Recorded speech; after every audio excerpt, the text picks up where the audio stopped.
Hello everyone and welcome to Sabonis. Today I'm going to show you how to make another classic Italian dessert. One that you can now find in pastry shops all around the world. And not just because it's how simple it is to prepare, but because of its exquisite sweet flavor with a touch of cinnamon without being overwhelming. And I'm talking about cannoli. Yes, today I'm going to teach you how to make cannoli. But how were cannoli invented? You won't believe me this, but history tells us that in the Sicilian city of Caltanissetta during the Arab rule around the year 1000 AD, a harem of women created this treat, a tubular pastry shell fried made of flour, sugar, and butter filled with the sweet and creamy ricotta cheese, created to exalt the masculinity of the emir. Over the years, the recipe spread throughout the region and eventually became a traditional Italian delicacy. Incredible, right? Well, let's get into the preparation, and at the end I will summarize all the ingredients for you. Write them down. Okay, let's start with the dough. Here we have 300 grams of all-purpose flour, and we are going to add 300 grams of bread flour. We mix the two flours together and add 60 grams of sugar. Next, we incorporate 60 grams of vegetable shortening. Mix those in. And then add 3 grams of salt and 3 grams of honey. Now add 5 grams of vanilla extract and 5 grams of ground cinnamon. Mix everything well until the texture starts to look like sand. Then we move on to the liquids. Add 100 milliliters of white wine, 150 milliliters of sweet Marsala wine, 50 milliliters of red wine vinegar, and finally 2 egg yolks. Important, save the egg whites because we're going to use them later when shaping the cannoli. Now mix everything until large lumps form. Then continue kneading by hand. Knead for at least 10 minutes until the dough looks smooth, structured, and feels cohesive. Wrap it tightly with plastic wrap and let it rest for at least 2 hours in the refrigerator. While the dough rests, do not forget to subscribe to this channel if you haven't already, and give me a like. All that helps me to keep sharing Italian and Peruvian recipes and cooking tips with you. Okay, now let's prepare the filling.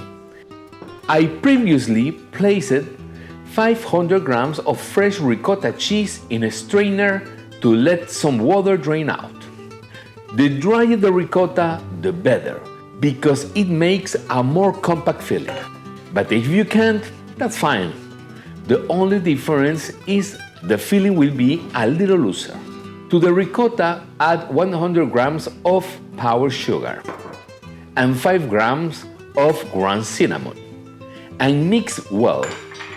Some recipes use less cinnamon and others leave it out entirely.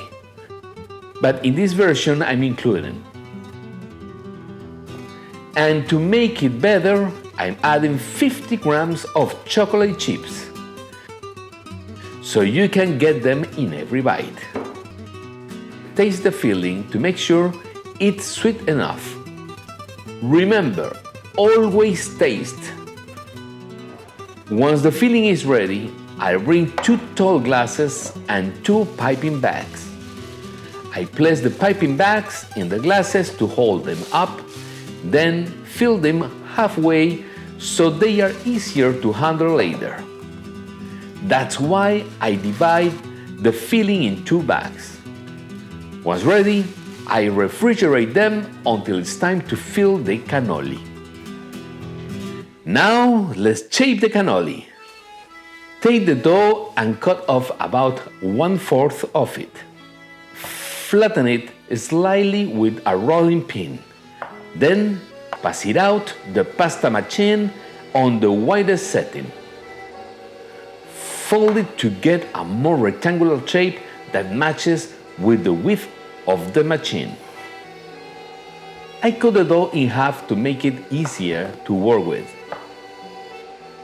Once it has a good shape, I reduce the thickness step by step on the pasta machine from setting 8 down to setting 4. You can make it thinner if you like, but I think setting 4 is ideal, about 1/16 of an inch. Keep in mind that the dough puffs up when frying. Once rolled out, I use a 5-inch round cutter to cut as many circles as possible. For the next step, it's very important to have a metal cannoli tubes. Some bakeries use wooden ones, but the aluminum tubes are very practical.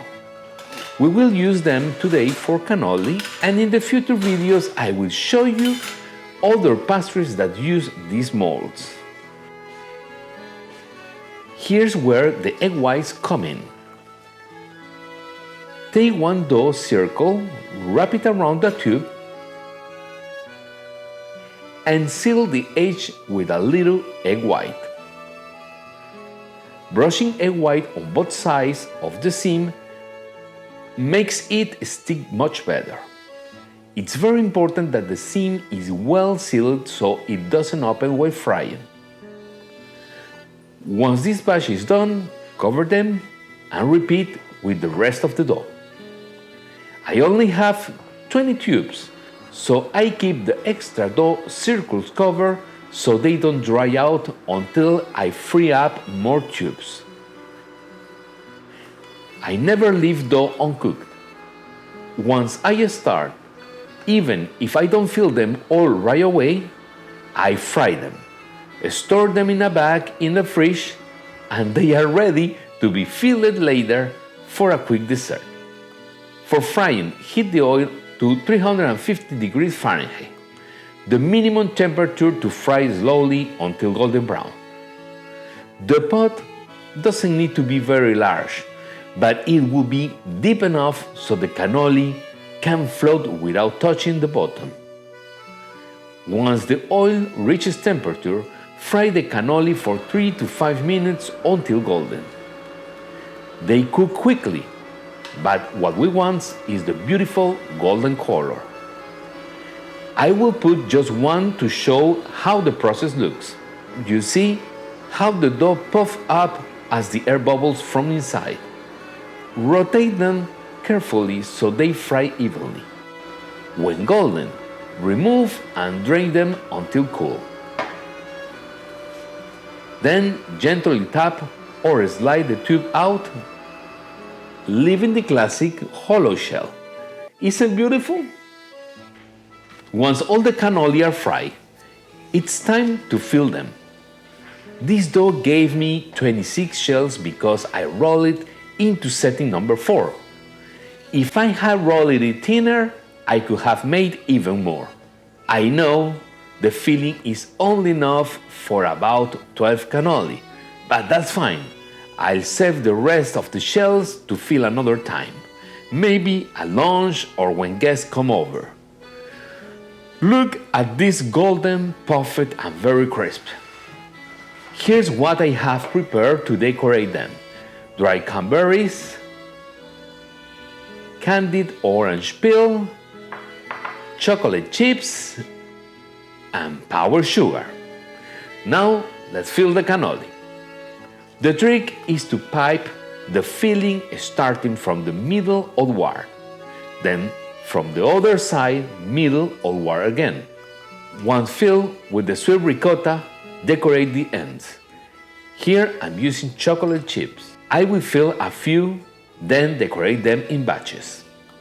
This one I will do with chocolate chips on one end and candy orange peel on the other. Another one with chocolate chips and cranberries. Traditionally, cannoli are decorated with chocolate chips and roasted pistachios. Those are the most common pairings. But you can get creative with your favorite flavors, with or without chocolate inside or outside. For example, here's one with chocolate chips and maraschino cherries. Another with chocolate and chopped strawberries. The variety of the colors and flavors is up to you. I share the recipe. You are the chef. Once your cannoli are filled and decorated, dust them with powdered sugar and they are ready. The famous cannoli. Ready to enjoy, and now let's taste them.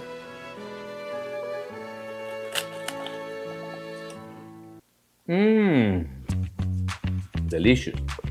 So let's review the ingredients. For the dough, 300 grams of all-purpose flour, 300 grams of bread flour, 60 grams of sugar, 60 grams of vegetable shortening, 3 grams of salt, 3 grams of honey, 5 grams of vanilla extract, 5 grams of ground cinnamon, 100 milliliters white wine, 150 milliliters sweet Marsala wine, 50 milliliters red wine vinegar, and 2 egg yolks.